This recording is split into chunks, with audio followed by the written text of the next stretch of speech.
मतलब वो 49 दिन की सरकार थी, 49 दिन is too short a period to say कि वो उनके साथ कोई ऐसा रिश्ता नहीं हुआ था। लेकिन इस टाइम जो है काफ़ी नेगेटिव एटीट्यूड है केंद्र सरकार का, जो नहीं होना चाहिए। मैंने एक उदाहरण दिया था कि भारत माँ है, भारत माँ के 2 बेटे हैं, केंद्र सरकार और राज्य सरकार। केंद्र सरकार बड़ा बेटा है, अब वो छोटा बेटा बेचारा अपना होमवर्क कर रहा है, पढ़ाई लिखाई कर रहा है। वो बड़ा बेटा आता है, कभी पेंसिल छीन के ले जाता है, कभी किताब छीन के ले जाता है, कभी कुछ। वो छोटा बेटा कहता है भैया मुझे काम करने दो, मुझे मेरी पढ़ाई करने दो, और आप भी बैठ के पढ़ो, एग्ज़ाम है। पिछली बार अच्छे नंबर आ गए थे, इसका मतलब ये नहीं कि 2019 में भी अच्छे नंबर आ जाएंगे, काम करो कुछ। तो वो बड़ा बेटा काम ही नहीं कर रहा और ना छोटे बेटे को काम करने देता। पर एक बात बताइए, क्या आपको लगता है कि डॉक्टर मनमोहन सिंह अभी होते या उन जैसी पर्सनालिटी होते तो अरविंद केजरीवाल बेटर परफॉर्म कर सकते थे? मुझे ये लगता है फिर से कि राजनीति जो है वो चुनाव के पहले तक होनी चाहिए। चुनाव के बाद जब सरकार बन जाए तो जनादेश को हमें मानना चाहिए। 70 में से 67 सीट आई हैं, this is an extraordinary mandate, जनता का मैंडेट है। आप केजरीवाल को तंग नहीं कर रहे, आप दिल्ली की जनता को तंग कर रहे हो। आप केजरीवाल का अपमान नहीं कर रहे, आप दिल्ली की जनता का अपमान कर रहे हो।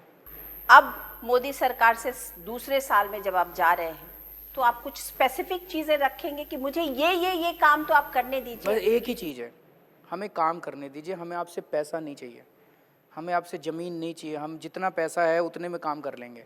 मैंने बार बार बोला, पैसे की कमी नहीं है सरकार में, नीयत की कमी है। पैसा बहुत है सरकार में, अनाप शनाप पैसा है। हमने जैसे एक मोहल्ला क्लिनिक बनाया, उस किस्म का मोहल्ला क्लिनिक पहले 5 करोड़ रुपए में बना करता था, हमने 20 लाख में बना दिया।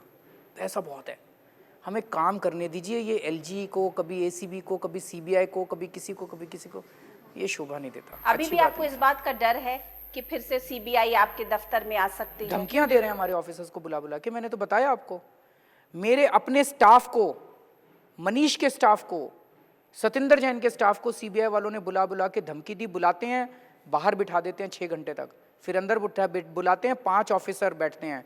सीएम के नोट्स कौन बनाता है, सीएम के मिनट्स कौन बनाता है, सीएम के क्लोज कौन कौन है, कौन कौन मिलने आता है, और फिर लास्ट में धमकी देते हैं अगर सीएम का साथ दोगे तो तुमको छोड़ेंगे नहीं। ये अच्छी चीज़ है? हमारे ऑफिसर्स को धमकियां दी, अभी तक कम से कम 77 ऑफिसर्स को धमकी दी जा चुकी है दिल्ली सरकार के। Is it a good thing? लेकिन तो आप इसकी बात तो, इन बातों को तो आप डायरेक्टली बोल सकते हैं ना, प्रधानमंत्री को फोन उठा के बोलिए कि प्रधानमंत्री। टाइम ही नहीं देते मिलने का। लेकिन आपने इसकी कंप्लेन क्या प्रेसिडेंट से की? आप प्रेसिडेंट साहब से की, मैंने सारी कंप्लेंट्स की है मैंने प्रेसिडेंट साहब से। ये जितना आपके प्रोग्राम में बोला सब मैंने बोला, कुछ लिखित में कुछ वैसे।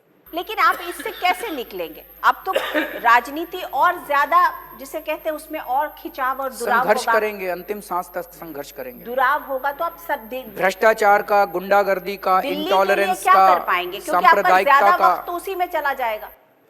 हमने काम बांटा हुआ है, मैंने अपने पास कोई डिपार्टमेंट नहीं रखा। सारे डिपार्टमेंट मनीष को, सतिंदर जैन को, गोपाल राय जी को, सबको दे दिए। मेरा काम है इन गुंडों के और मेरे मंत्रियों के बीच में दीवार बन के रहना। मैं दीवार हूँ, उनसे वहाँ से तीर आता है वो मैं खड़ा हो जाता हूँ, अपने मंत्रियों तक नहीं पहुँचने देता। वो काम कर रहे हैं और मैं जो है ये राजनीति के वार झेल रहा हूँ और अपने मंत्रियों और केंद्र सरकार के बीच में दीवार बन के खड़ा हूँ। अरविंद केजरीवाल, हमसे बात करने के लिए आपका बहुत बहुत शुक्रिया। Thank you so much. तो ये थे अरविंद केजरीवाल, दिल्ली के मुख्यमंत्री, आमने सामने में।